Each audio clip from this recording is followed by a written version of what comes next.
American Modern is unique because they accept a wide range of classic cars as well as kit cars, antique tractors, and one of the biggest things is the modern day collectible is the Camaro SSs, the Hellcats, Vipers, things like that. As long as it lives the lifestyle of a collector car, usually we can insure it. The agents should take pride in selling agreed value policy because it actually is a lot better insurance coverage than your typical car insurance.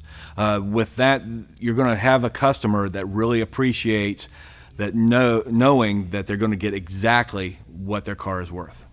American Modern is unique in how they handle claims because we hire pure car guys.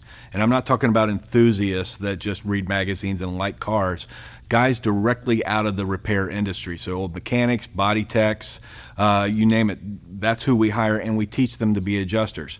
The other thing is that's critical is they have to have passion for the collector car hobby and be part of the collector car hobby.